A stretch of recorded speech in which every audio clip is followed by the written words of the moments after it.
ضيفي النهارده جان الدراما التلفزيونيه. الحمد لله، اهلا وسهلا. يعني تربيه ايجابيه ولا بتربيهم زي ما تربيت؟ ما انا اتربيت تربيه ايجابيه على فكره. لو ما سمعتش من ولادك في لحظه في حياتهم جمله انت اب وحش او انا بكرهك او انت ام وحشه انا ما بطيقكش، لو ما سمعتلهاش يبقى انت اب وحش. انا عايزه اعرف ايه نقطه التحول اللي في حياتك؟ اكبر نقطه تحول في حياتي كان وفاه والدي الله يرحمه. اتأثروا وخافوا منك كرهوني وشفته كذا مره المنتج ده، منهم مره ضربته بالقلم في وسط الشارع على وشه وما يقدرش يفتح بقه. احكي لنا بقى من الاول الاعلانات ايه اللي حصل؟ فقالت لي طب احنا هنشغل دلوقتي اغنيه وعايزينك ترقص. قلت لها لا انا مش جاي اشتغل رقاصه.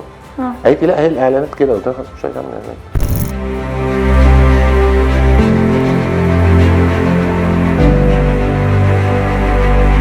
وبعدين اكتشفت ان في حد ابن حلال كل ما اسمي يطرح يقول لهم لا ده حازم هاجر. كان بقالي فتره ما بشتغلش، كان عندي مشكله ماديه، العصمه في ايد الراجل، الحاجات دي. فبالتالي انت عشان والمركب اللي ليها رئيسين تغرق. بتلاقي نفسك في ادوار الشر؟ بحب ادوار الشر جدا جدا.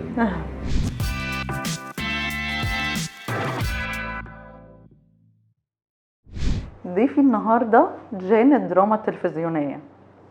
اتعرف بالرقي والاحترام في اعماله، حتى وهو بيقدم ادوار الشر يا اخي تلاقي احترام ورقي غير طبيعي. سموه برنس الاتيكيت. معانا الفنان حازم سمير. ازاي حضرتك؟ الحمد لله، اهلا وسهلا. حضرتك في الاول كده خلينا نتكلم من البدايه. من اول الاعلانات دي كانت 95 وبعدين المسرح وبعدين التلفزيون. مظبوط. اوكي يلا احكي لنا بقى من الاول الاعلانات ايه اللي حصل؟ ابتديت فيها بس عشان محتاج كاش لان انا عارفه الفتره دي كنت بتشتغل عشان تساعد نفسك؟ لا انا كنت بشتغل لان انا كنت بحب اتفرج على الافلام الامريكاني جدا من وانا صغير. لاني كنت عايز احسن اللغه، وبابايا الله يرحمه قال لي طب يعني هو اللي طلع بالفكره دي انه يبتدي يجيب لي افلام، كانت شرايط فيديو اياميها، يجيب لي افلام مترجمه بتاعت هوليوود اتفرج عليها. قعدت فتره بتسمعي الكلمه بتتقال ازاي، الجمل بتتركب ازاي، الحاجات دي، الاكسنت. بعد شويه ابتدت الافلام تبقى من غير ترجمه. فالمهم ان ايه الفرجه الكتير عرفتني حاجات في المجتمع الامريكاني عجبتني. منها ان هم هناك الشباب من هم في المدرسه بيروحوا في الصيف يشتغلوا. فانا عجبتني دي وابتديت اعملها من تانية اعدادي او تالتة اعدادي. ابتديت ان انا احاول اشتغل في الصيف، مش ان انا بصرف على نفسي، بس هي انه عاجبني الموضوع وبتعرف على ناس، عملت صداقات، اتعلمت حاجات يعني فرقت في الشخصيه جدا. اكيد.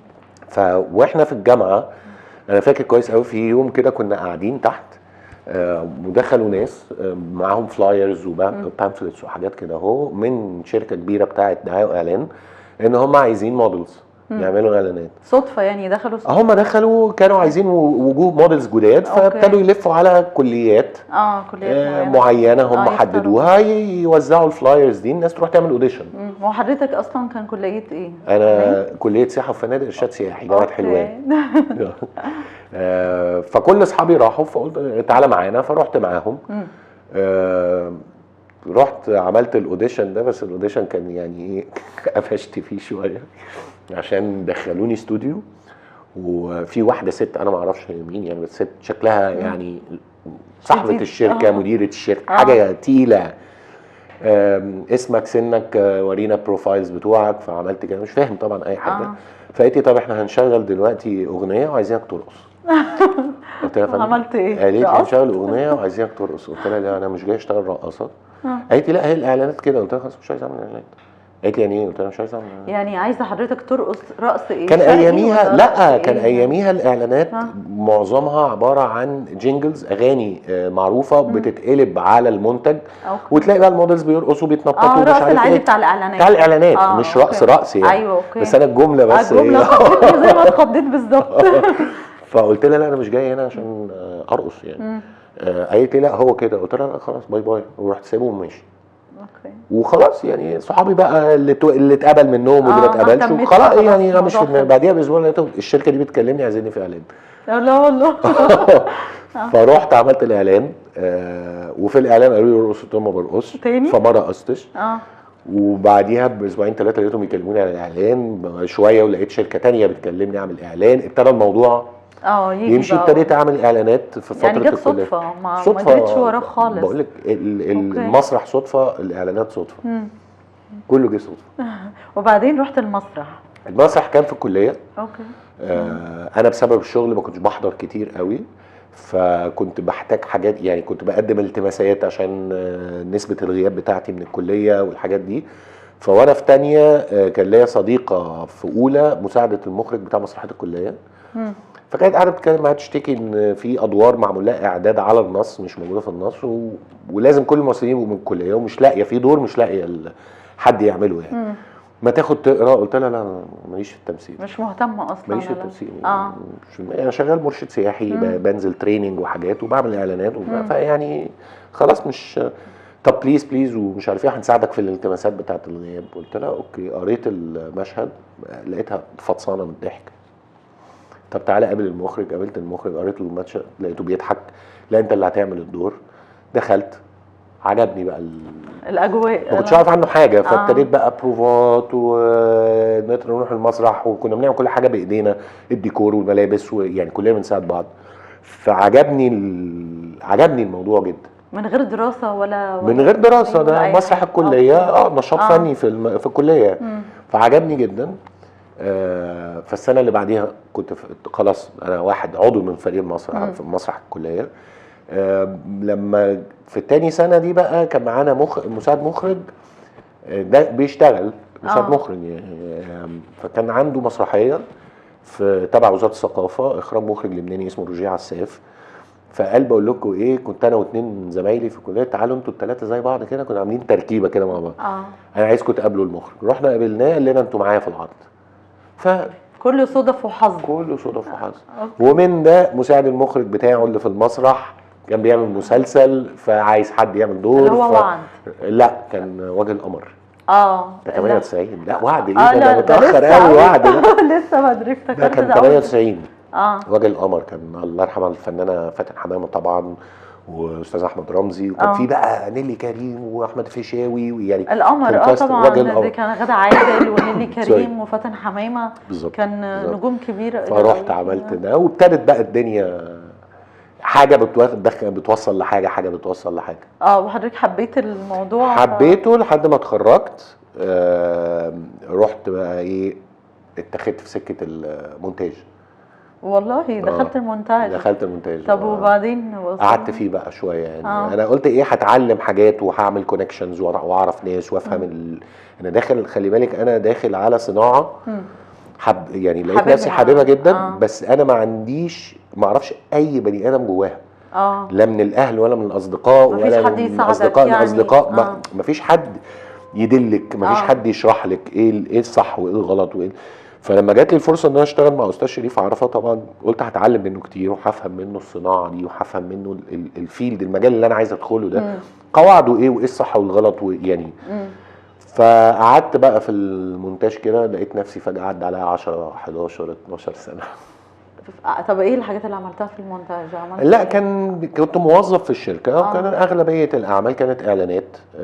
بعد شويه ابتديت انا اللي منتج الاعلانات، وبعدين برامج، وبعدين اساعد في مسلسلات، اعمل جزء حاجات فيجوال افكتس في افلام كده. اوكي. حبيت الموضوع فقلنا نكمل. بالظبط. طيب قولي، لما تختار شخصيه، اي شخصيه بتجيلك بناء على ايه؟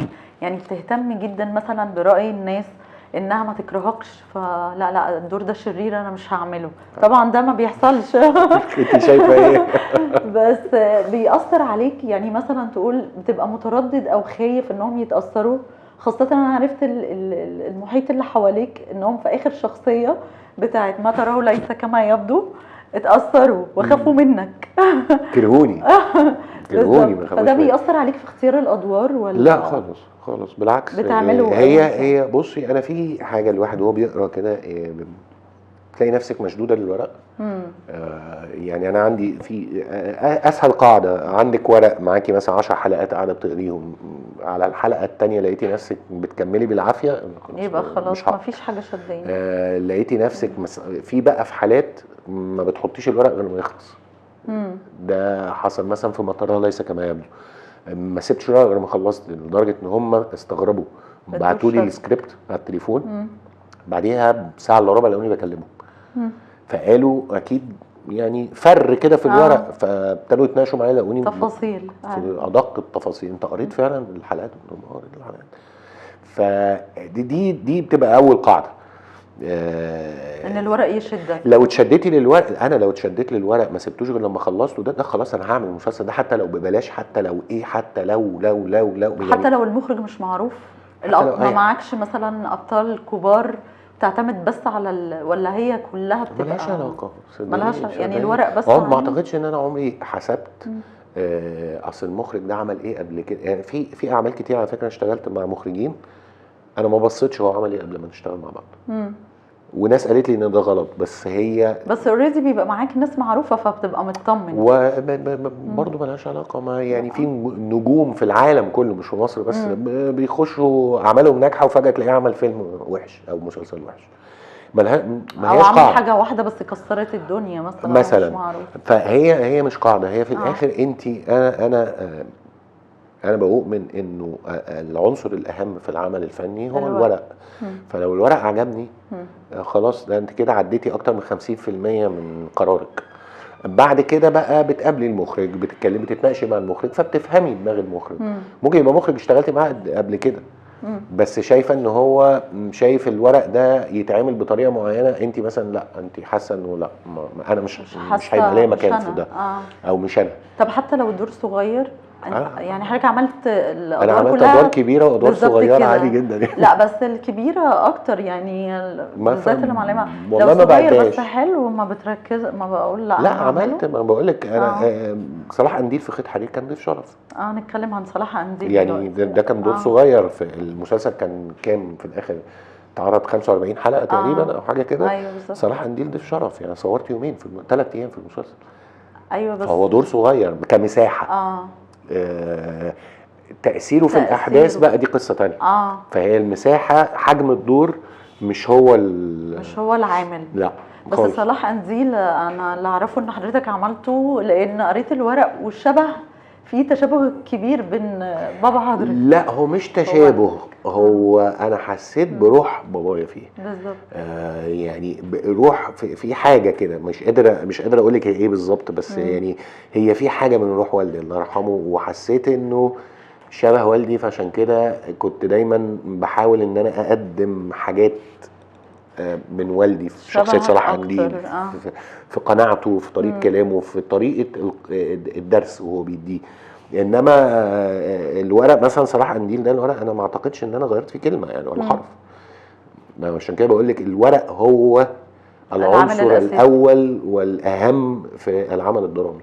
طب اللي بيستفزك اكتر تعمله الشخصيه اللي شبهك ولا بالعكس مش شبهك خالص؟ لا اكيد اللي مش شبهي خالص. اللي مش شبهك طبعا بتبقى اسهل، ولا وبتتقمص بقى الشخصيه لدرجه انها بتاثر عليك بعد كده؟ في ناس بتقول لي ان انا بتقمص، انا مش عارف، انا يعني انا بيبقى عندي مشكله ان انا اتفرج على نفسي. فعلا ما بتتفرجش على ولا دور؟ لا يعني بتفرج، ليس كما يبدو. مش لا اتفرجت عليه. فرجتي بصي، كان في مره انا كنتش بعرف اتفرج على نفسي خالص خالص، لحد ما في مخرج اشتغلت معاه مره كمونتير قال لي بص لازم تتفرج على نفسك واعتبر ان ده شخص ثالث. حاول ان انت تعتبر ان ده مش انت، عشان تبقى قادر تحكم على نفسك، لان انت اللي هتقدر تاخد ملحوظات لنفسك على ادائك. هتبقى امين مع نفسك اكتر من اي حد تاني. الحد التاني ممكن يجامل، ممكن يبقى حد حاقد عليك فعايز يقولك حاجه يبوظ لك بيها شغلك، انما انت هتبقى امين مع نفسك. فابتديت ان انا اتفرج كانه ده حازم مش انا. يعني ده حد اسمه حازم مش انا. والفرجه بتبقى بالمقام الاول، مش ببقى عايز اتفرج على نفسي، يعني مش بقى بتبقى قاسي. طيب في نظرتك لنفسك؟ كنت زمان ببقى قاسي على نفسي قوي، لانه عارفه انت فكره ان انت متعوده تسمعي صوتك وانت بتتكلمي، لما تيجي تتفرجي على نفسك بقى في فيديو بتستغربي صوتك، بتستغربي ما هي جايه من كده. فالقسوه بتبقى جايه من كده، ان انت بتبقي حاسه ان اللي انت كنتي حاساه وانت بتتكلمي قدام الكاميرا شكله هيطلع حاجه معينه، لو تيجي تشوفيه بتلاقي انه مش هو اللي كان في دماغك. وده طبيعي. أيوة. بس كانت بتنشني. دلوقتي لا، دلوقتي عندي يعني بقيت اعرف اتفرج على العمل واقيم نفسي واخد ملحوظات وما اتضايقش، لانه خلاص ده اتصور وخلص وبيتعرض. يعني ان انا لو اتضايقت مش هغير حاجه، بس اتعلم بقى حاجه للعمل اللي بعده والشخصيه اللي بعدها. حضرتك عملت معظم الادوار مع مي عز الدين؟ لا مش معظم، يعني عملت 4 ادوار صح؟ عشان انا حافظه 4 ادوار. 4 ادوار. الناس فاكره ان علاقتك بمي عز الدين من اول يوم في المسلسل الكيمستري عاليه جدا، بس ده مش حقيقه. ليه مش حقيقه؟ ما كانش حضرتك قلت قبل كده ان اول لقاء بيني وبينها انا كنت بحب اهزر في اللوكيشن، لكن هي كانت سيريس اكتر. لا ما كانش لسه في لا لا لا لا لا, لا انت فهمتيها غلط. ايوه لا هي انا طول عمري بحب، عندي لعبه كده بلعبها مع نفسي، وهي ان انا لو ركزت في اللي انا داخل اعمله زياده عن اللزوم بتوتر. فانا حلي لنفسي ان انا ببتدي افك نفسي شويه. مش اخليكي تفقدي التركيز، انا بفك نفسي شويه.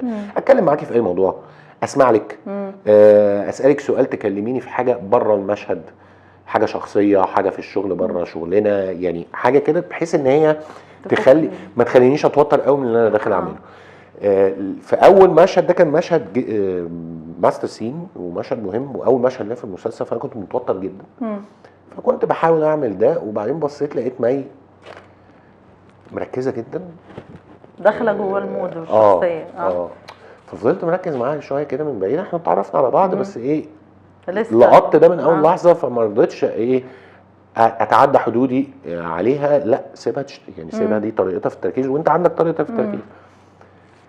وبعدين لقيت نفسي ابتديت اتوتر، فقلت ايه اللي هي بتعمل ايه؟ فسالت ابراهيم فخر، قال لي دي طريقه مي في التركيز، هي بتحب تتقمص الشخصيه. قلت طب ما اجرب. فرحت مجرب.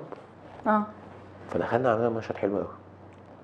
فجينا المشهد اللي بعده برضو كان مشهد صعب، فرحت مجرب نفس الطريقه، فلقيتها حلوه جدا.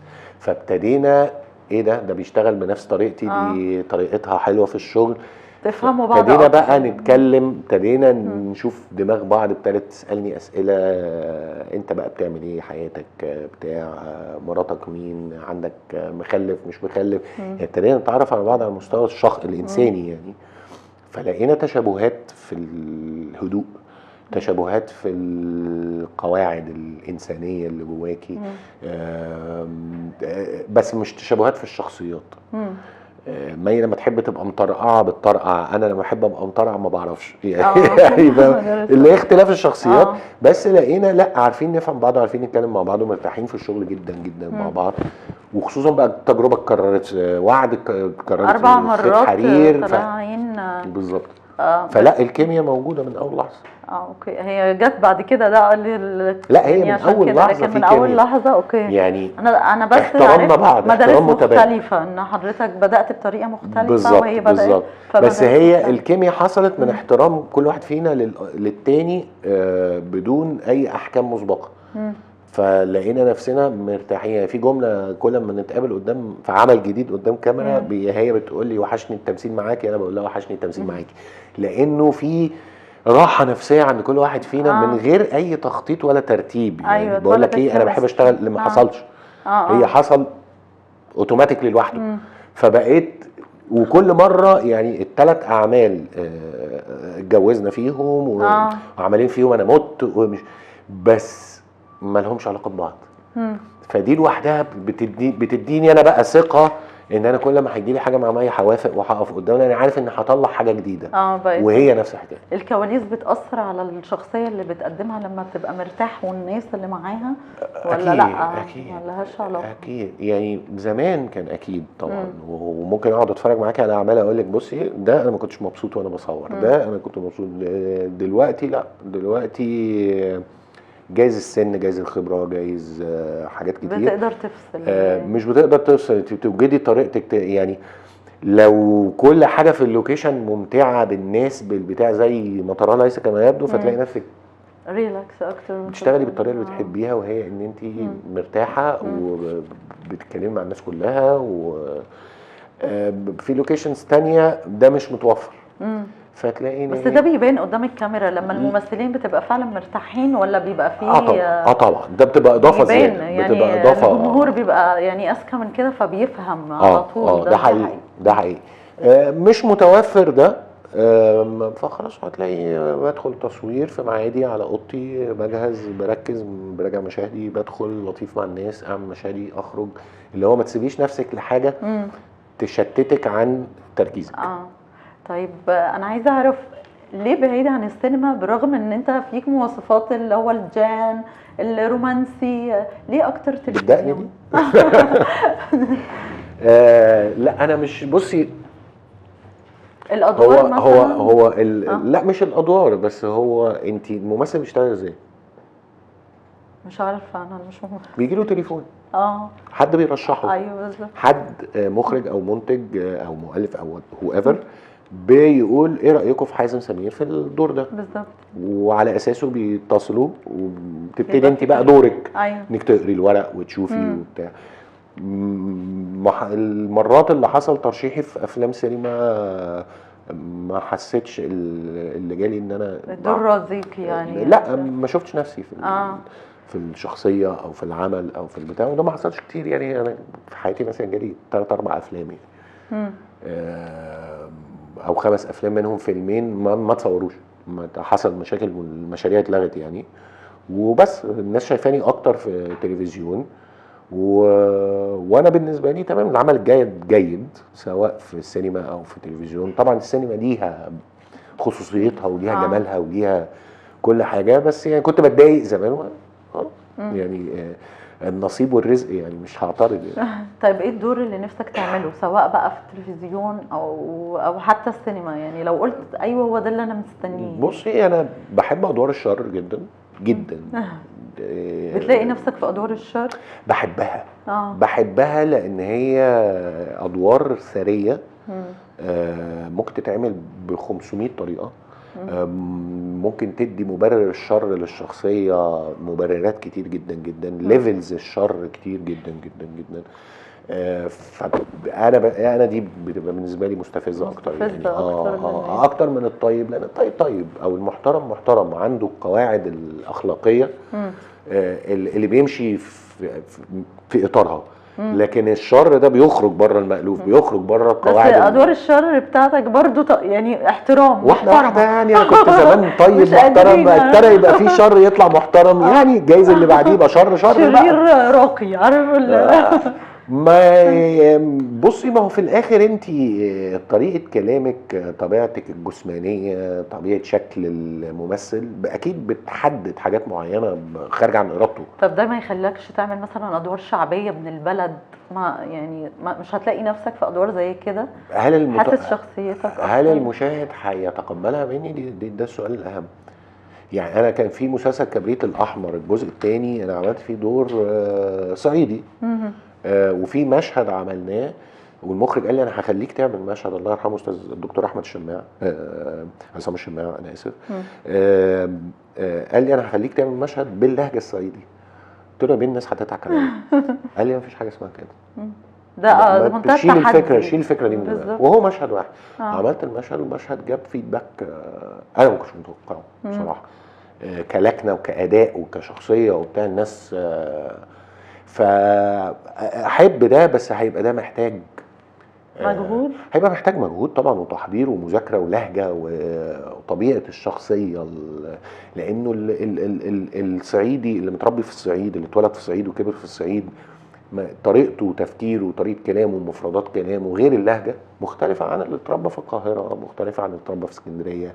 كل محافظه وكل بيئه بيبقى ليها طبيعتها وخصوصيتها وطريقه كلامها ومفرداتها وعصبيتها يعني. فهيبقى محتاج طبعا مذاكره وبتاع. احب ان انا اعمل كده جدا، بس عشان اعمل ده انت محتاجه قائمين على العمل الفني يتشجعوا ويقولوا احنا شايفين ان حازم يبقى في الدور ده. يعني هتلاقي نفسك فيه؟ حاسس ان انت هتلاقي نفسك في كل ما يزيد التحدي، مش في الشعب يعني، مش ما اقدرش اقول لك يعني بالبلد اللي هو التحدي بقى على فكره هو مش لازم عشان انا ممثل يبقى لازم في وقت من الاوقات لازم اعمل دور شعبي ولازم اعمل دور كذا ولازم دور ممكن ما ادوار ممكن غير متوقعه على فكره في للشخصية ممثلين نفسها. تقال لما حاولوا يعملوا شعبي او حاولوا يعملوا صعيدي الناس ما تقبلتش، مع ان عملوه حلو الناس ما تقبلتوش. ليه؟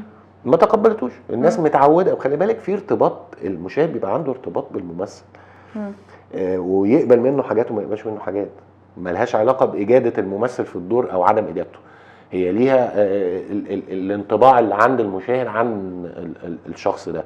اديكي مثال في نور مكسور، الناس كرهتني بجد بجد. لا انا اتشتمت بجد في الشارع يعني، بس ده نجاح صح؟ والشتيمه طالعه من الشخص بكره، مش يعني هو كارهني انا شخصيا، هو خلاص بقى بالنسبه له انا رامي. انا بالنسبه لي دي طبعا نجاح. أيوة بس طبعا. هي ده اللي بديك المثال ده على ارتباط الناس بالشخصيه، الا لو انت فاجئتيهم بقى مغيره جلدك تماما وبتاع. في عوامل كتير لازم تتوفر، زي ما بقولك اول حاجه لازم يبقى في مخرج او منتج او مؤلف او الثلاثه يساعدوك ان انت تطلع للشخصيه. حازم الدور ده اللي هو نو واي انت قلتي انا بتقولي كده، لا ده مش حازم خالص، لا انا شايف ان حازم لو اشتغل على نفسه وعلى الشخصيه دي هيعمل حاجه مهمه جدا. ودي لوحدها تديكي انت كممثله الثقه ان انت ايه ده انت شايفني في ده، طب انا هثبت لك ان انت هبقى عند حسن ظنك. فهي التضافر ده هو ده المهم. طيب هو بس طبعا يعني الشخصيه سايكو دي بالنسبه لي تبقى دي حلوه احلى جدا. طيب هو ما بتحاولش ان انت تستخدم السوشيال ميديا مثلا لصالحك زي فنانين كتير؟ ما بفهمهاش، حاولت والله افهمها. ما لكش في السوشيال ميديا؟ بصي حاولت افهمها كتير وما قدرتش ان انا افهمها. وحاولت ان انا استعين بناس زي ما ناس كتير جدا بتعمل يبقى عندك ادمن وبتاع، عمل لي مشاكل اكتر لانه في الاخر هو حد بيتكلم باسمك بس هو مش انتي. وهو عشان بدايركت، هو في دايركت كونتاكت مع الناس. جربت كذا حد وكذا مره حصلت مشاكل بطريقه الرد او فيعني لازم يبقى ثقه. انا دلوقتي في ادمن موجود بس انا بحاول ان انا طول الوقت ابقى متابع ايه اللي بيحصل. بس برضو السوشيال ميديا بالنسبه لي لان فيها نسبه كبيره جدا فيك يعني اللي هي اللجان اللي بعض الفنانين بيستخدموها علشان مثلا تدعمهم في عمل. عمري ما عرفت بقى انا ازاي يا جماعه يبقى عندي جيش ولجنه عمري ما عرفت البتاع ده.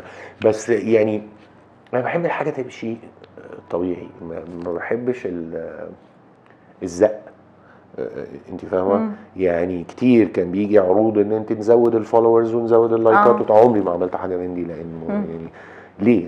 انا بضحك على نفسي، انا مش عايز اضحك على نفسي، عايز اعرف حقيقه. بس دي دعايه يعني بيستخدموها كدعايه مثلا انها بتروج لهم لشغل اكتر لعمل اكتر. ما انا عشان كده بقول لك انا ما بفهمش السوشيال ميديا. ما بقولش انها وحشه ولا حلوه بس انا فعلا ما بفهمهاش.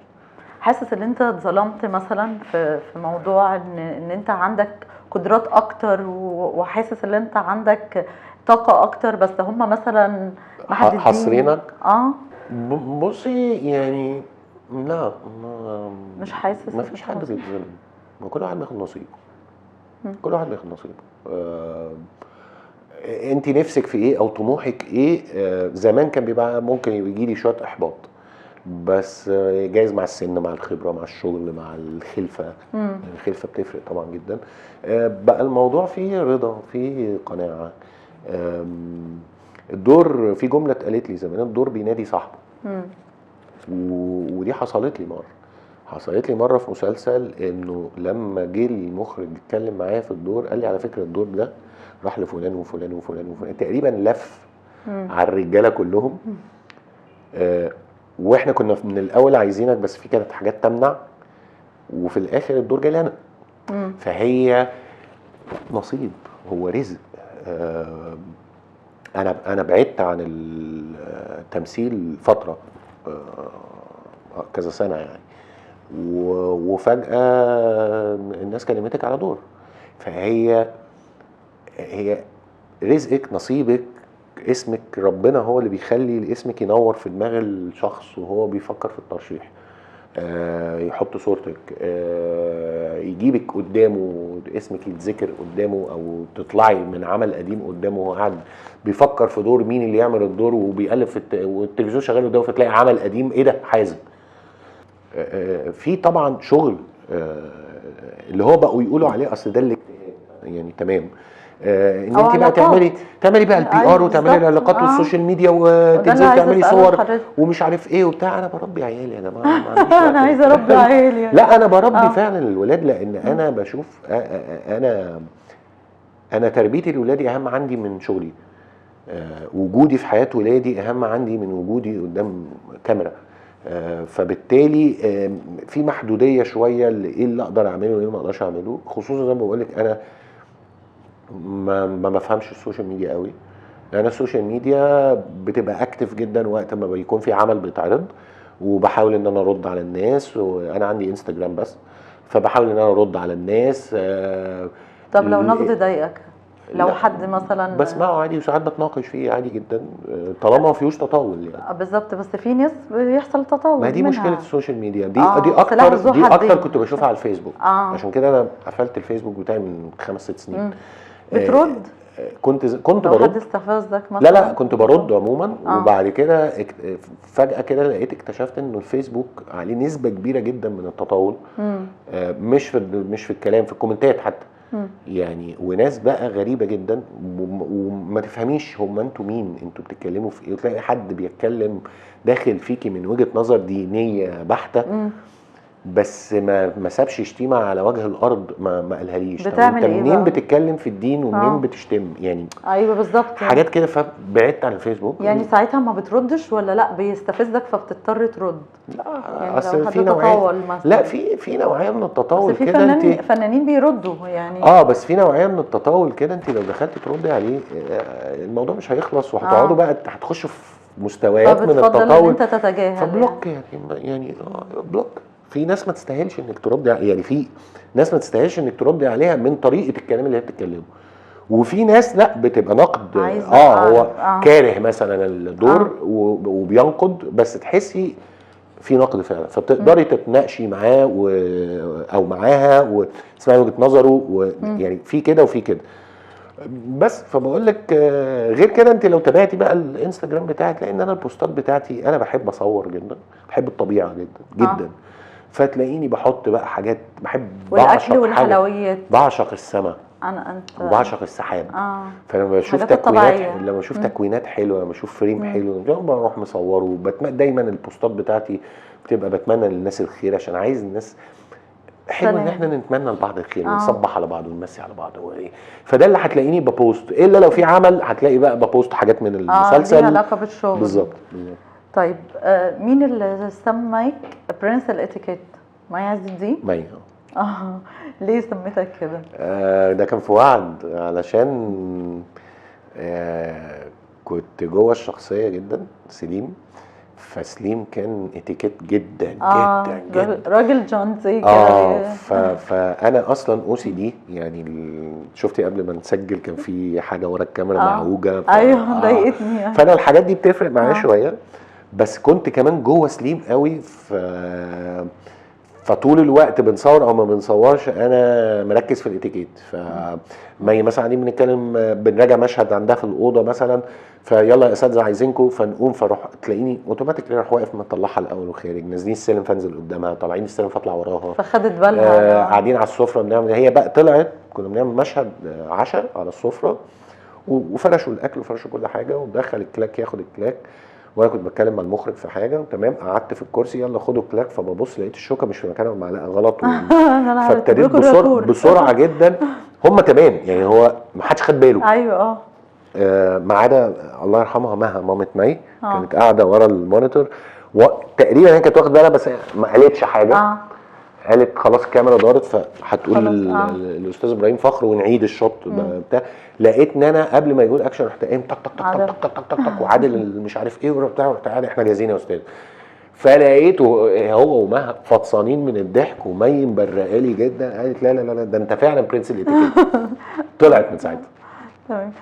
بما ان انت بتشارك وبتساعد، انا عرفت كمان ان حضرتك زوج يعني زي ما يقال كده زوج مثالي، خالص. تحبش يعني لا خالص، انا مش بتساعد. عايز الناس يا جماعه تاخد النبي الانطباع ده.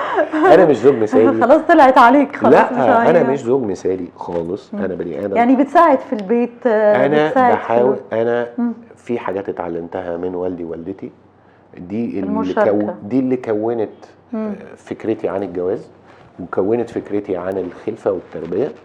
وبالتالي انا بعمل اللي اتربيت عليه. اللي اتربيت عليه، انا كنت بشوف بابايا بيطبخ، انا كنت بشوف بابايا بيعمل حاجات كتير جدا في البيت. انا مش كنت بابايا بس في رجاله بتشوفها دي يعني لا، كل مش واحد مهامي اللي انا اعملها يعني. كل واحد حسب ما اتربى، كل واحد حسب يعني دي ما بتقلش من الراجل في حاجه ان هو بيساعد يعني. ملهاش علاقه. يعني احنا بس بنحاول نسهل الدنيا على نفسنا ونختصر الحياه في عناوين وراجل والست يا جماعه الموضوع مش كده. الموضوع انت اتربيت على ايه، انت شايف ايه الصح وايه الغلط. محدش يستجري يجي يقول لي انا ابقى زوج او اب ازاي جوه بيتي، ولا انا عمري هقول لحد ازاي يبقى اب او زوج جوه بيته. والموضوع كله تجارب واخطاء وتعلم. يعني انا ومراتي احنا خلاص كلها كام شهر ان شاء الله نحتفل بعيد جوازنا ال 12. كل سنه وانت طيب. حصل خناقات، كنا على مشارف الانفصال في وقت من الاوقات، اتخانقنا كتير، عندنا مشاكل، عندنا وجهات نظر مختلفه في حاجات تخص تربيه الولاد، في حاجات تخص شغلها، حاجات تخص شغلي، زي اي حياه طبيعيه. زي اي حياه طبيعيه. لكن انا اللي اتعلمته انه لازم يبقى عندك رحابه في صدرك، لازم يبقى عندك تقبل لوجهه نظر الاخر. ما ينفعش انت تحط الفرمان، اسمع اللي قدامك. احنا اتربينا ايه؟ الرجل هو قائد العلاقه الزوجيه، ده اللي اتربينا عليه كمجتمع شرقي، كمجتمع مصري. العصمه في ايد الراجل، الحاجات دي. فبالتالي انت عشان والمركب اللي ليها رئيسين تغرق. فتمام، القياده الصح هي انك تعرفي امكانياتك وامكانيات اللي معاكي عشان تقدري تمشي تقودي السفينه دي الى بر الامان. فبالتالي خلاص في حاجات مراتي مسؤوله عنها، في حاجات انا مسؤول عنها، في حاجات مشتركه. اي خلاف بعد طبعا بقول لك احنا كنا على مشارف الانفصال. طب بتعمل ايه لما بتوصل كده لذروتها زي ما بيقولوا؟ لا ما هي بقى بتتملك نفسك ولا هو الصح ان انت بقى اللي اكتشفناه مع الوقت ان انت الاصح حاجه انك ما تسيبيش حاجه توصل للنقطه دي. دي النقطه دي كلنا هنخسر. عشان كده بقول لك احنا كنا على مشارف الانفصال في وقت من الاوقات، ان احنا وصلنا للنقطه دي. فبقى الحل انك ما توصليش للنقطه دي. لو لقيتي ان انت رايحه على النقطه دي، الحقي من بدري. الحقيقه من بدري، المشاكل تتحل في اولها. ما تباتوش وانتم متخانقين. ما بحبش ان انا خلاص انا ما ينفعش مراتي تنام معيطه او تنام متضايقه او ننام واحنا مخاصمين بعض او اليوم يخلص واحنا متخانقين. يعني بتحطي شويه قواعد لنفسك علشان انت في نقطه لو عديتيها احنا الاثنين هنخسر والولاد هيخسروا. فهي النقطه في كده بس ان انت تتعلمي من اخطائك وتوجدي. اصل لو فضلنا في الجواز لا هو كده وهي لا هي كده ولا هو كده، طب ما خلاص يا جماعه ما الجوازه دي هيجي لها لحظه وخلاص هتنتهي. لو انتوا عايزين تنتهي، طب انتوا يعني غاويين وجع قلب، ما تنهوها من بدري. فاهمه قصدي؟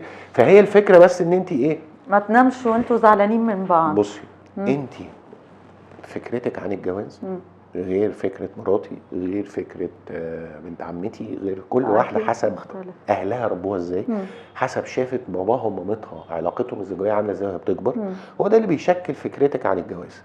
فأنا ما أقدرش أحاسب مراتي على أصل الجواز كذا، ما أقدرش. لازم أشوف هي شايفة الجواز طب ما هي ازاي. ممكن تكون شافت الجواز كذا بس مع جوزي بقى أشوفه بطريقة تانية مختلفة بقى. صعب يعني صعب احنا بنربي يعني لو هي مثلا واخده باك جراوند مش الطف حاجه عن الجواز، وجوزي ده راجل يعني زي الفل زي ما بيقولوا. النسبه الاكبر في الجواز وفي التربيه وفي الخلفه انت بتعملي اللي انت شفتيه من غير ما تحسي. يعني انت بتربي زي ما اتربيتي، التربيه المرئيه، ما عدا الحاجات اللي انت عارفاها كويس قوي ان انت ما كنتيش حباها في التربيه اللي تربيتيها، فعايزه بتتجنبيها بس بترجع عايزة لها غصب عنك. عايزه تظبطيها مع اولادك بس غصب عنك بترجع لها في اللاوعي. الجواز مهما حاولتي ان انت بس عشان كده بقول لك افهمي. انا كان عندنا مشاكل في جوازنا لحد ما قعدنا، انا قررت ان انا افهم هي شايفه الجواز ازاي، وهي قررت انها تستوعب انا شايف الجواز ازاي. ابتدى يبقى في تفاهم. بنتخانق لحد دلوقتي، هنفضل نتخانق طول طبعا عمرنا، اكيد. هنفضل في مشاكل طول عمرنا طبيعي، بس بقى في تفاهم اكتر. بقى في الاصرار على التفاهم. التفاهم اهم من الحب. انتوا طبعاً. قعدتوا 11 سنه صحاب، ما كنتوش قعدنا لسه 11 سنه صحاب. قبل ما يعني قبل ما نتجوز. بالظبط كده. طيب ده ساعد في حاجه بعد كده في الجواز؟ ما كناش صحاب مقربين قوي، خلي بالك، كنا بنظهر ونختفي في حياه بعض بعيد بس لا، هو السن برضه يعني 11 سنه، احنا اتجوزنا وانا عندي 37 سنه. لما عرفنا بعض كان عندي 26 سنه. في فرق الخبره في الحياه طبعاً. النضج طبيعه الشغل يعني. لما تعرفنا على بعض انا كنت في المونتاج، لما اتجوزنا انا كنت بمثل. ولما تعرفنا على بعض هي كانت بتشتغل حاجه، لما اتجوزنا هي كانت بتشتغل حاجه تانية. بتفرق السن والوقت والخبره والنضج وطبيعه الشغل، يعني فرقت كتير طبعا. موضوع ان انت جان ده ما كانش بيسبب لها اي مشاكل؟ بالذات انا عرفت كده معلومه ان انت كنت بتتعاكس من بنات في اعدادي. دي حقيقه؟ لا هي حصلت مره، هي حصلت مره. كنت انا ومراتي كنا مخطوبين ساعتها، كان قبل فرحنا بحاجه بسيطه، وكان هبه رجل الغراب بيتعرض اول سيزون، فكان عامل نجاح طبعا. انت فاكره هبه رجل الغراب كان مكسر واحنا خارجين من السينما في بنوتين صغيرين، شكلهم انا اقول اعدادي يعني. اعدادي صغيرين فشافوني وانا خارج من السينما، فكانوا انبسطوا جدا ومكسوفين جدا، فانا خدت بالي. فالبنت راحت تبص، فيوم واحده اتشجعت قالت لي هو انا ينفع اتصور معاك؟ قلت لها طبعا. فراحت مراتي راحت ماسكه في ايدي جامد كده، قالت لها على فكره انا خطيبته. فانا رحت الست طلعت على طول غصبت عنها. فانا رحت مبتسم رايحين، وهي خدت بالها، فرحت واخده التليفون منهم، راحت مصورانا مع بعض. ثانك يو يعني فهمت الموقف. مشينا. اول ما ركبنا العربيه قلت لها بصي، لازم نتفق على حاجه، في حاجه بتيجي مع الشغل انا ماليش دخل فيها، انا عايزك تركزي معايا انا مش مع الناس. لو انا رد فعلي او تصرفي ما عجبكيش، حلوه الكلمه دي، نتكلم يعني هنتناقش في ده. لكن انا ما عنديش طالما الفعل ما اصدرش مني ما عنديش تحكم في رد فعل الناس.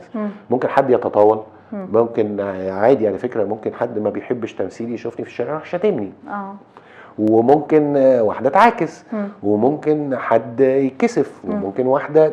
فانت ما عندكيش تحكم في رد فعل الناس هتتصرف ازاي بالظبط. لكن انا عندي تحكم في رد فعلي. انا اقدر اوقف اي حد يتطاول عند حدوده بالادب، انا اقدر افرض احترامي على اللي قدامي بالادب. فانت ركزي فيا انا. وفعلا من ساعتها ده اللي حصل، ان هي بقت مراتي على طول تبص، تلاقي مثلا حد بيتطاول تبص لي، شوف رد فعلي، شوف انا هتصرف في الموقف ازاي، فتلاقي التصرف تمام، جبت لها حقها، او وقفت اللي قدامي عند حدوده، او مش عارف ايه. فخلاص بقى التركيز مع تصرفي انا. فالحمد لله. وانا الحمد لله عمر ما حصل يعني. انا بقالي بمثل من 2011 يعني 14 سنه اهو. ما اقدرش اقول لك على موقف واحد حصل فيه تطاول. عشان دايما عامل حدود لاي لا يعني انا مش بنخرج على فكره عادي جدا، والناس بتيجي واحنا في الخروجه، في ناس بتيجي تقول لي ممكن نصور معاك. عمر ما حصل ان حد تطاول، سواء رجل او ست. عمر ما حصل لي موقف محرج مع جمهور، او تطاول، او اي حاجه خارجه عن المألوف. بالعكس انا بشوف كل الحب في الناس، بشوف كل الود، بشوف حب فعلا من قلبهم، بشوف ناس بتبقى اكسايتد جدا فعلا من قلبها ان هي شافتني. وبالعكس انا بحس بتواضع، وبحس انا بتكسب يعني. انا بحب اقف قدام الكاميرا واعمل الشغل، بس الجزء التاني ان حد يعرفك في الشارع او بتاع، انا يعني ما ببقاش عارف اعمل ايه بصراحه. بس اللي مساعدني على ده ان الناس فعلا محترمه، بشوف منهم زي ما بقول عشان شافوا منك ادوار محترمه، سواء الحياه الشخصيه او الناس بتقدر، مفيش كلام. الناس بتفهم، الناس بتحس بالبني ادم اللي قصادها. كتير ببقى في مكان مثلا مع صحابي او مع مراتي او وباخد بالي ان في ناس يعني مركزه معاكي، عايزه تيجي تتصور معاكي، بس مش عايزين يتعدوا على خصوصيتك. وبحترم ده جدا في الناس جدا. طيب انا عايزه اعرف ايه نقطه التحول اللي في حياتك، ان انت بقيت اب، ولا ايه نقطه التحول في حياتك؟ لا، في نقطة عامة. تحول كتير حصلت في حياتي. أول نقطة كانت اهم نقطه تحول في حياتك. أكبر نقطة اه تحول في حياتي اه كان وفاة والدي الله يرحمه، ثم بعديها تمارا بنتي لما خلفنا تمارا، مم. ثم آدم، ثم وفاة والدتي. يعني دول أربع وفاة الوالدين اللي غيروا حياتك. وإن أنا بقيت أب. يعني اه دي نقط الكبيرة في حياتي الشخصية، في حياتي عموما. النقط المحورية الكبيرة اللي غيرت حياتي خالص. غيروها بقى في ايه؟ يعني وفاة والدك مثلا. وفاة والدي دخلتني في الشغل كمونتير قوي، وبعدتني عن الناس تماما. يعني دخلت اوضه المونتاج، قفلت على نفسي، حصل لك خرجت بعد 12 اكتئاب سنه. بعد الوفاة؟ ما عيطتش على بابايا غير بعديها بسنين. ليه حاسس ما انها حزنتش عليه بجد غير اه بعديها بسنين. كنت بهرب من الحزن. مم. كنت برمي نفسي في الشغل عشان اهرب. كان عندي، بصي، مش عايز اقول رفض، بس كان عندي عدم تقبل لعدم وجوده. ب- طبعا يعني انا مؤمن بالله وعمري يعني مش مقصودش عدم تقبل ان انا كنت كاره ان هو مات ورافض ان هو لا، بس رافض حياتي. يعني مش حابب حياتي في عدم وجوده. فكنت عشان ما افكرش في ده رميت نفسي في الشغل، فبالتالي ما اديتش نفسي الفرصه ان انا احزن عليه بجد. وده وجعك اكتر لما استوعبت؟ طبعا ان انت ما خدتش وقت حزنك. يعني انت كبستي كل حاجه، بتكتمي كل حاجه جوه نفسك، وده اثر عليا جسمانيا كمان مش ذهنيا بس. يعني حصل لي، دخلت في امراض كتير ودخلت في مشاكل صحيه كتير بسبب ده. فوقت بعدها بقد ايه؟ لا، بسنين. ان انت خلاص بقيت راضي اللي اللي ساعدتني افوق من ده مراتي. يعني هي ده بعديها ب10 سنين. طيب تمام. طيب وجت تمارا وجي ادم الخلفه بقى ان انا بقيت اب، دي آه. سبحان الله. انت بتغير حاجات في تفكيرك، وبتغير حاجات في رؤيتك، وجهة نظرك لكل حاجة، ورؤيتك للدنيا، ورؤيتك للصحاب، ورؤيتك للشغل. سبحان الله. يعني كل اخويا وبابايا ومامتي كلهم كانوا بيقولوا ده. ما تحسش بيه. عارفه جمله لما تخلف هتفهم؟ يعني جمله كليشيه. أيوة يعني مش فاهم بتحصل. سبحان الله. في لحظه كل حاجه جوه دماغك بتتغير. يعني انا اللحظه اللي مسكت فيها بنتي اول ما اتولدت، عارفه بتحسي في زلزال، على بركان، على مشاعر متناقضه، على تسونامي بيحصل جوه دماغك، على مشاعرك، على وفجاه تلاقي نفسك كل حاجه اتغيرت. ده بجد. دي حقيقه. انت بتخاف على تمارا وادم من ايه؟ من كل حاجه. بخاف عليهم مني. ايه اكتر حاجه بخاف عليهم مني طول الوقت بيبقى هاجس ان هي ما بخاف عليهم من الدنيا، بخاف عليهم من التكنولوجيا، بخاف عليهم الزمن. خلي بالك غير ما احنا كنا اطفال. يعني انا بشوف ان اللي عنده اطفال في الزمن ده، دي يعني التربيه بقت اصعب حاجه يعني قوي قوي، لان المؤثرات الخارجيه بقت بالظبط اكتر بكتير، وايقاع الحياه بقى سريع جدا، وبتاثر اكتر من البيت، لان انت مش طول الوقت. انت كان زمان وانا صغير كان الاهل بيختاروا ايه اللي يدخل البيت وايه اللي ما يدخلش. دلوقتي كل حاجه جوه البيت، في انترنت وفي سوشيال ميديا وفي، فانت لو رافضه حاجات هي بتخش لهم برضه. فانت لازم طول التركيز لازم يبقى اكتر طول الوقت. لازم تبقي بتقرر تصاحبهم علشان بدل ما مثلا تبقى اقرب ليهم، ولا تربيتك بتعتمد على ايه؟ تربيه ايجابيه ولا تربيه بالسلاح؟ السلاح المصري الاصيل. ده ليه وقته وده ليه وقته. بس لا، الضرب دلوقتي ما بقاش بينفع قوي. في عقاب طبعا، في مكافآت، في عقاب، في زعيق بيحصل، في بس ما بمدش ايدي على اولادي. دي حاجه. لان خلاص احنا بقينا دلوقتي في الزمن اللي احنا فيه شايفين ان مد الايد ده بيجيب نتائج يعني عكسيه. تربيه ايجابيه ولا بتربيهم زي ما تربيت؟ ما انا اتربيت تربيه ايجابيه على فكره. اوكي. انا بابايا مثلا بالذات من وانا صغير، انا فاكر جاني في مره قال لي بص، هتسمع كلامي هديك عينيا، هتكذب عليا وما تسمعش كلامي هتبقى التربيه بشكل مختلف، انت صاحب القرار. فانا اخترت ان انا اخد عينيه. انا عايزه لا، عينيه. فطول الوقت انا كنت بعمل المصيبه انا اول واحد اعترف بيها، وهو كان بيقدر ده، فكانت تربيه ايجابيه. فانا بعمل كده مع ولادي، تعالى قول لي الحقيقه حتى لو انت عامل كارثه هقف في ظهرك، تعالى لف ودور، انا اول واحد هعاقبك، انا اول واحد هقف ضدك. وخدت طبعا بتاخد وقت، بس هي لسه احنا في سن، انا بنتي 10 سنين وابني 9 سنين. الصحوبيه مش وقتها تتفهم غلط في السن ده. هيتعدوا مثلا حدودهم، بتخاف ان الصحوبيه الدنيا تتفهم هتسيح في بعض يعني. انت فاهمه؟ لا، في برضه في حاجات لازم يبقى فاهم الاب الحدود، في حدود معينه لازم يبقى فيها، وزي ما بقول لك هو ثواب وعقاب. يعني لما بيعملوا حاجات كويسه بيكافئوا، لما بيعملوا حاجات وحشه بيعاقبوا. يعني ماسك العصايه من النص. لا، بحاول هي على قد تربيه، ما بحاول على قد ما اقدر طبعا. بالزبط. وكويس ان هم متعلقين بحاجات، لان العقاب بقى انك تسحبي منهم الحاجات اللي هم بيحبوها. دي دلوقتي فعلا سلاح التابلت، التليفون، من بالظبط كده. بس مركز ان هو الرياضه جزء كبير من حياتهم. عندهم نزعه فنيه هم الاثنين في الموسيقى، اوكي بياخدوا دروس موسيقى. يعني لو تمارا جت قالت لك انا عايزه امثل، هتساعدها؟ هتشجعها يعني؟ حسب انا شايفها جاهزه ليه ولا لا.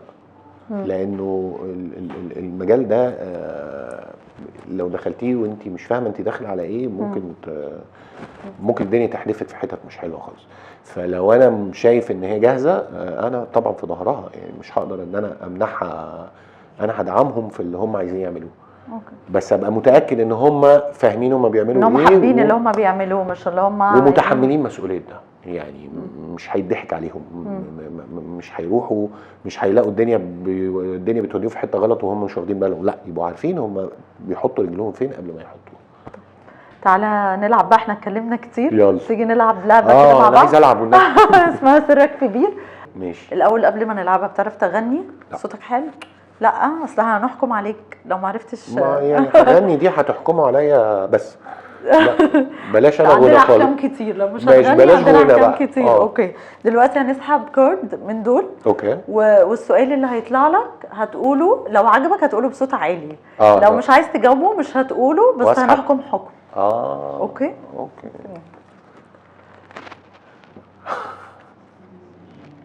ضحكنا معاك. ايه؟ قول لنا. بصي، يعني انا ما عنديش مشكله ان انا اجاوب، بس ما احبش اقول علشان يعني هيحصل مشاكل. لا، نحكم اسهل. احكم يا سلام، شكلها هتبقى خالص يعني مش خلاص. قول لنا بقى، يعني اعمل لنا دور كده راجل شعبي، بما ان احنا بنتكلم على لا، ده احنا قلنا الشعب، انت ما لقيتيش غير الشعب اللي قلت لك لازم ما مذاكره وتحضير لا، ما دي انا الكلام ده. اختاري طب خلاص نغني. مش هتوافق على ولا حاجه. يعني انت سالتيني على الغنى قلت لك لا، تحكمي عليا وانت ما عندكيش غير احكم حد خلاص نسال السؤال اللي هنعمل لك طب نستثنى نعمل يعني السؤال اللي هيطلع لي نفس السؤال. دي اسئله دعاء حتى ايه.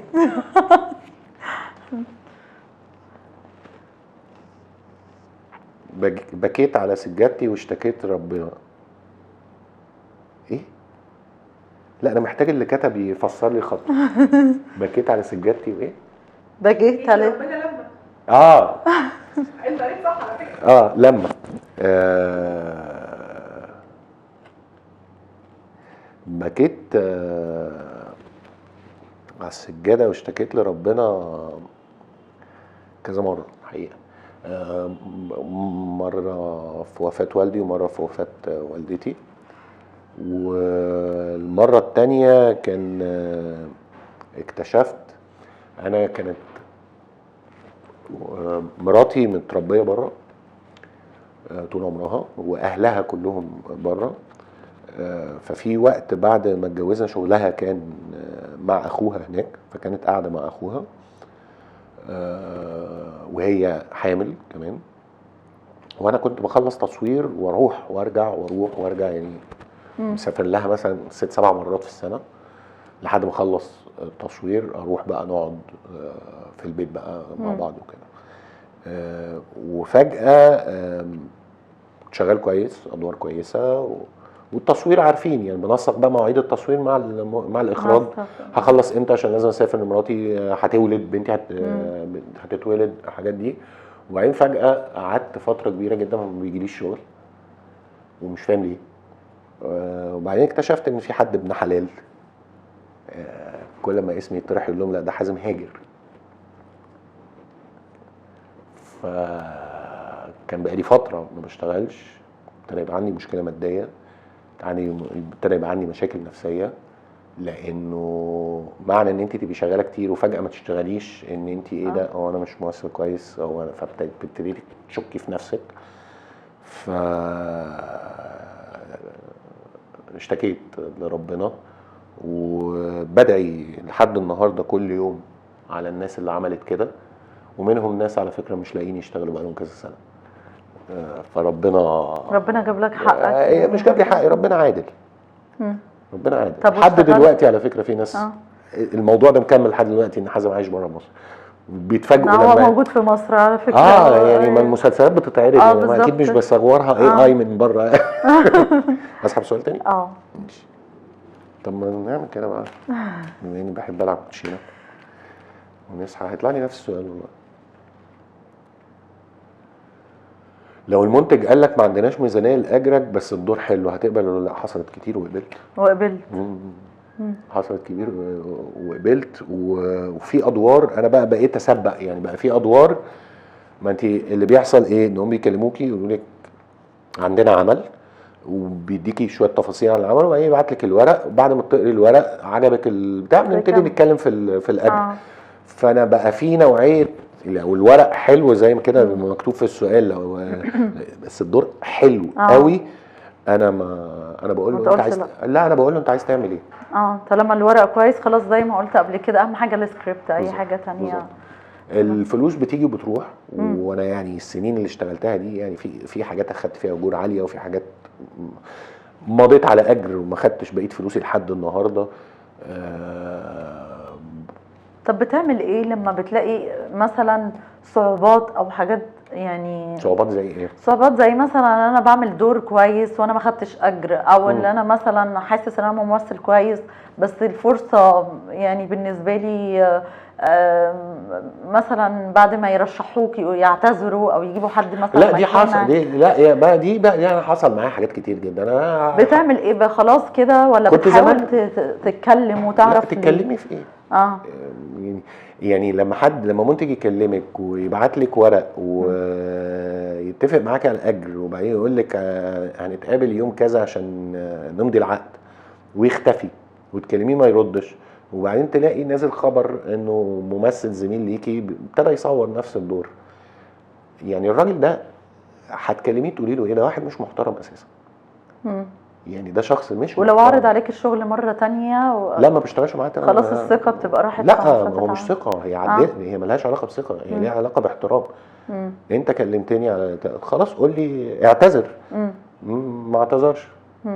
ده لو جايب لي انت لو هتديني 100 مليون جنيه مش عايز اشوفك تاني، مش عايز اشوف وشك. مش عايز اشوف، يعني مش هعرف اشتغل معاك. لان من وجهه نظري انت شخص غير محترم ولا تستاهل اي خير. وعلى فكره اللي حصل الموضوع ده في 3 اعمال والثلاثه ما نجحوش اصلا. طب كويس، قلت ربنا بيحبني. ترتيب ربنا مفيش احسن منه. طيب هنسحب بقى. لسه اسئله كتير ولا لا اخر سؤال وبعدين هنلعب اللعبه. لسه فينا. لا ده طلع لي قبل كده وقلت يبقى كده حظك ان انت تقراه. لا مش هقراه. برضو ده لا ده انتوا حاطين ايه؟ هم 3 اسئله ومكررينهم ولا ايه؟ اهو دور كان نفسك تعمله واتاخد منك قبل بدايه التصوير، لسه قايل لك دلوقتي بس مش هقول لك الدور يعني مش هينفع. انا ممكن اقول لك السؤال اللي انا هربت منه في الاول، عمل ندمان عليه. طيب قول عشان احنا خلاص هنحكم كده. عمل ندمان عليه. ايه بقى؟ لا مش هقول اسمه احتراما لزمايلي. هو قديم؟ عايزه تخمني. لا بص مش معنى ان انا ندمان على عمل ان انا اظلم الكاست او كل اللي تعب في العمل ده. يعني في ما احنا مش بنتكلم على عمل، احنا بنتكلم على دورك، فاحنا كده مش. ما انا قلت لك دوري هتعرفي العمل. لا احنا كده ما ظلمناهوش، احنا بنتكلم على الدور بس.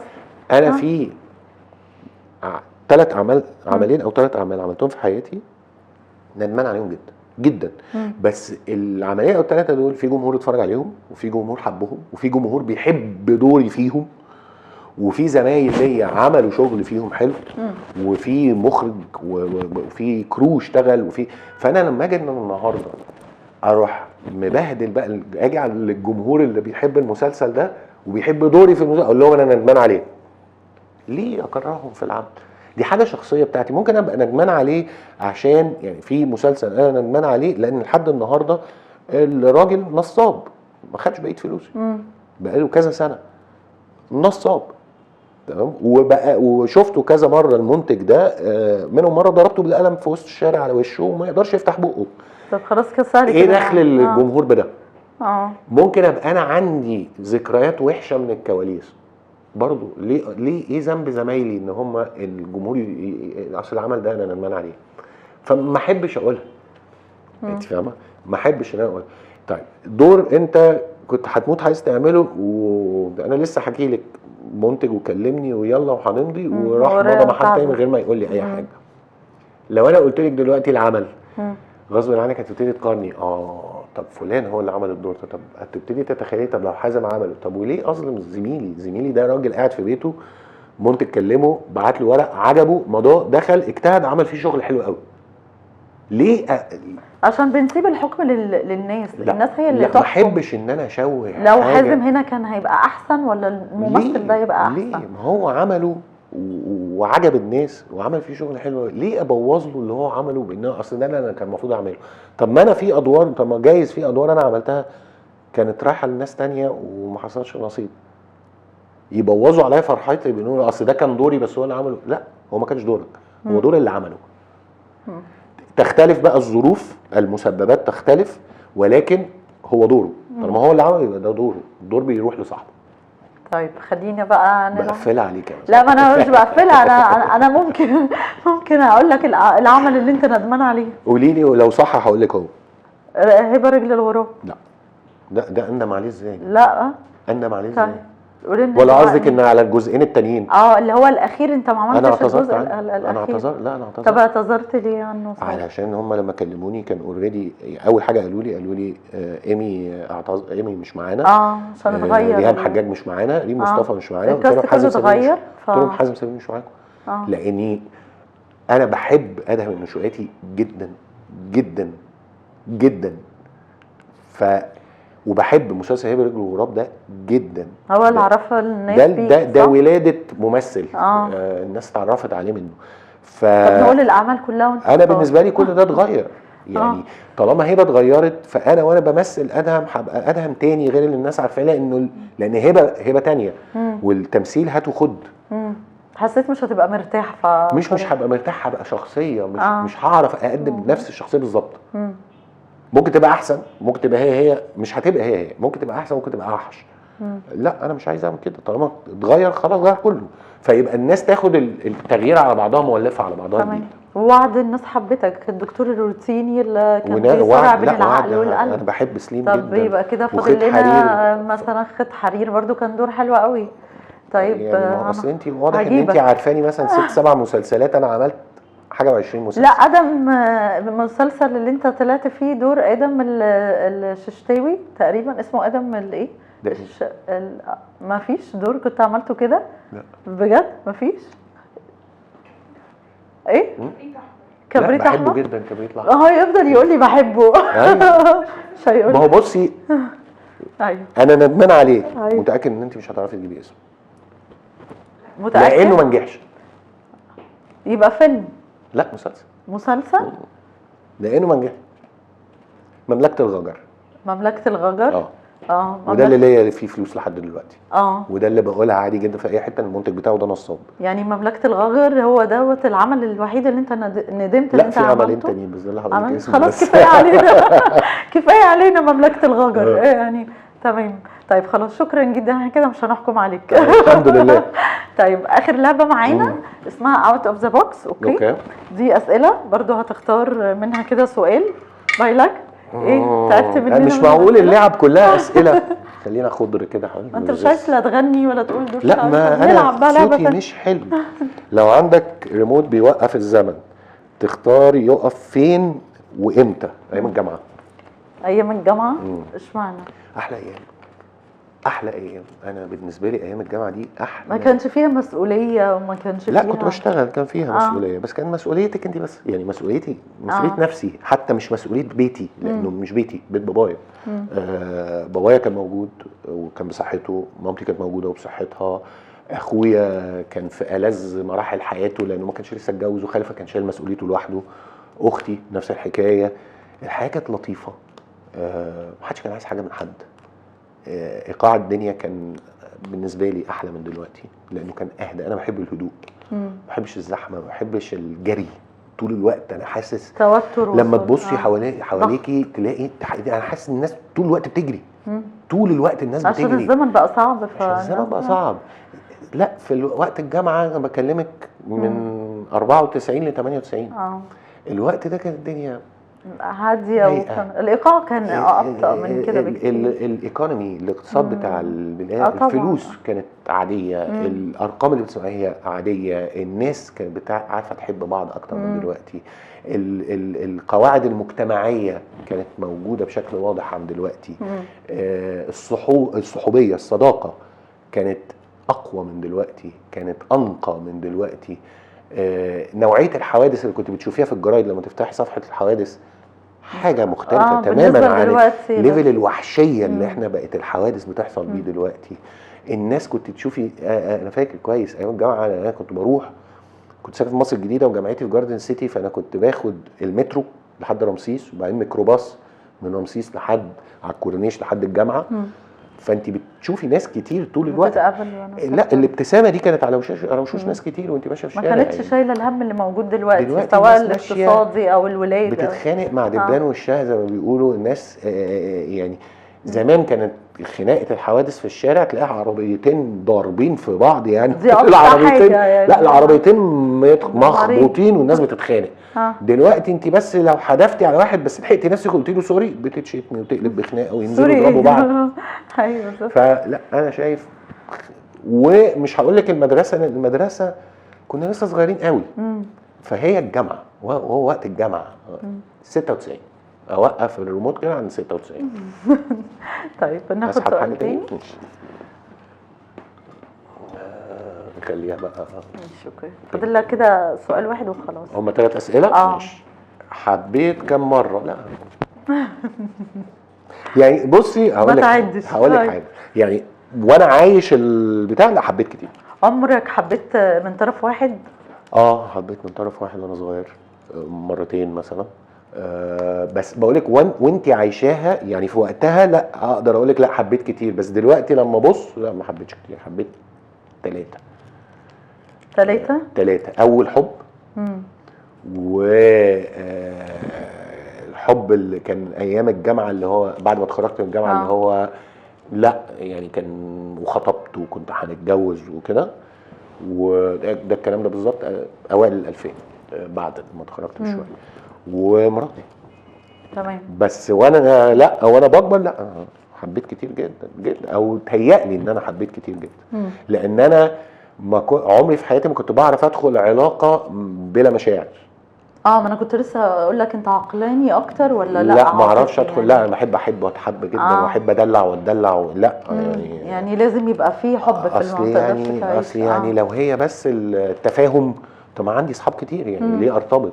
بس لا هي وبعدين بس انا بالعقل يعني في راجل بيقول لك الست بتريحني، بتسمع الكلام، الحاجات اللي هي الراجل الشرقي بيحبها حسب السن. لكن مثلا واحده بتحبه وبتعذبه، يعني تختار ايه يعني؟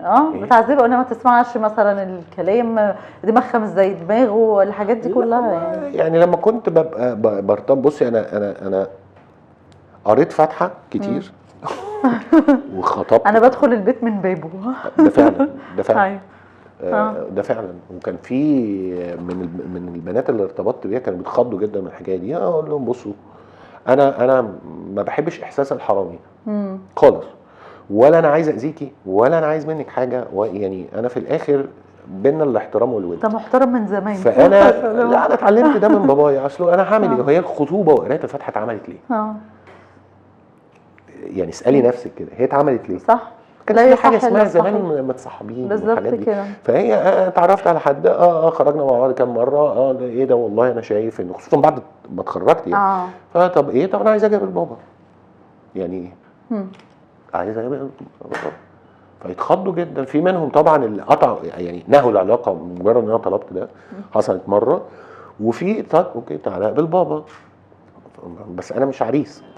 انت فهمتني غلط، انا جاي البيت من وحصلت انا فاكر مره قعدت مع اب منتهى الذوق والرقي اللي في الدنيا، وسالني قال لي انت جاي تعمل ايه؟ قلت له يا فندم انا كنت لسه ما بتشتغلش لا طالب كنت في الجامعه؟ كنت بشتغل لا بعد ما اتخرجت. قلت له حضرتك انا راجل كذا كذا كذا، بشتغل كذا كذا كذا، والدي فلان، والدتي فلانه، اخواتي كذا كذا كذا، وفي استلطاف وفي تفاهم ما بيني وما بين بنت حضرتك، وانا حابب شايف انه في انا راجل عايز في يوم من الايام اكون اسره.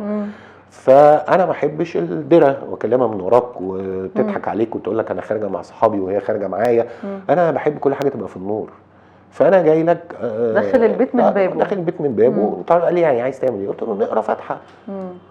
عايز نلبس دبل الخطوبه نلبس دبل الخطوبه، بس انا تبقى بنتك كرامتها وصورتها قدام نفسها وقدام اهلها وقدام الناس كلها مصانه وما بتعملش حاجه غلط. الراجل احترم فيا ده جدا جدا جدا، واتخطبنا سنه ونص تقريبا بس ما حصلش نصيب.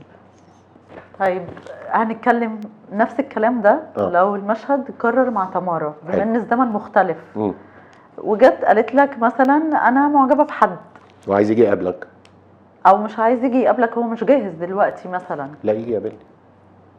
طب هيقول لك هو مش جاهز او احنا لسه يعني هقول لك على حاجه، ما عرفناش مشاعرنا بالظبط. هقول لك على حاجه. انا يعني في مشكله عند شويه ناس ان هي بتفتكر التحضر ان احنا ننسى اصولنا وتربيتنا، مش بس اصولنا الثقافيه، اصولنا الدينيه، اصول التربيه، اصول الدين. في دين يا جماعه، احنا ليه بننسى؟ هو الدين ده مش صلاه بس، صح. في اصول دين. انا لما كنت بدخل كل بيت من بابه انا كنت ده على فكره ما يمليه عليا ديني. ادخلوا البيوت من ابواب، فده اللي بيمليه عليا ديني. وبالتالي انت بتقولي للاب انا داخل ده انا داخل بحترم بنتك جدا، وبالتالي فتره الخطوبه عمري ما بعمل اي حاجه تتعدى ده. انا باين من اول كلمه في اول سطر في اول صفحه ان انا راجل احترم اصولي واحترم مجتمعي واحترم الست اللي انا عايز. ده انا جاي لك لان انا ممكن في يوم من يعني احنا في اوائل الخطوات اللي ممكن تؤدي ان دي تبقى عيالي والعيلتين يدخلوا في بعض. فانا بنتي هتيجي تقول لي اصل في حد اشوفه ولو قالت لك هو مش جاهز لا اشوفه الاول. انت بصي الجاهز ومش الجاهز دي امور تانية خالص. دي امور ماديه لا مش جاهز للارتباط، لسه صغيرين مثلا. يعني لو جت قالت لك كده مثلا وهي دلوقتي الولاد في ثانوي مثلا في مرحله المراهقه. لا ثانوي مين اللي تيجي؟ انا عمري رحت مرحله لا ما احنا اتفقنا ان الزمن مختلف تماما. مرحله المراهقه دي طيب هتتعامل مع الموضوع انا النهارده لما بدخل على الاب كنت الاب ده راجل كبير وعنده خبره في الحياه. هو بيقدر يقيم الانسان اللي جاي يقول له انه عايز يرتبط ببنته، صح؟ فلما تيجي تقول لي في حد اقول لها اشوفه. ليه؟ لان انا لما اشوفه انا راجل عندي خبره انا هقيمه. قد يكون لا يصلح تماما. فاحنا لا احنا هنعمل ايه؟ هنفضل بقى نجرب؟ لا ده لا يصلح، شكرا. تزعل بقى هقنعها، اقتنعت ما اقتنعتش في الاخر الراجل الشرقي هيطلع. لو انا شايف ان في ما يعيبه لا طبعا بالسلامه. تزعل ما فيش هزار في الموضوع ده ولا ايوه بالظبط. ما احنا اتربينا كده. بقول لك انا خطبت كذا مره. طب ما اتجوزش ولا مره منهم ليه؟ لانه انا كنت لا اصلح بالنسبه لها او هي لا تصلح بالنسبه لي، يعني ما حصلش نصيب. فمش معنى انه وزي ما بقول لك انت اول ما قلت لي ايه بنحب حبيت بقول لك وانا عايش حاسس ان انا حبيت كتير. بس دلوقتي لما ارجع افكر فيها انا ما حبيتش غير مرات معينه بجد، كان حب بجد مرات معينه. فهي برضو هتبقى نفس الحاجه. اصل انا شايف انا بحبه، لا وبعد شويه هتكتشف انه ايه ده انا ازاي كنت بقول انا بحبه. دور الاهل هو الحمايه، دور الاهل هو اوعي ولادي، احمي ولادي. ابني ممكن يجي لي بمصيبه ما اللي فترة هيحميه؟ المراهقة دي شايفها أكتر فترة لازم الأب يصاحب ولاده. ربنا يستر. ربنا يستر ربنا فعلا. يستر. بصي الصحوبيه، انا بشوف ان الصحوبيه بين الاهل والاولاد دي مهمه جدا، بس في فترة ولكن في معينة. لا في حدود، في حتت معينه، مناطق حمراء، المناطق دي لو قربت منها ما ينفعش نبقى اصحاب، ده اب تزعل. يعني في جمله كان هي كوت حد قال لك هي انجليزي، قال لك if you did not hear from your kids at one point that you are the worst parent then you're not a good parent.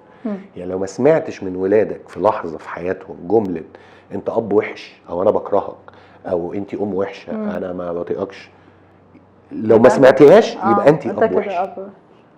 لانه هي جزء منها، هو مش صاحبك، ده لسه عيل عنده 20 سنة وانت عندك مثلا 50 سنة.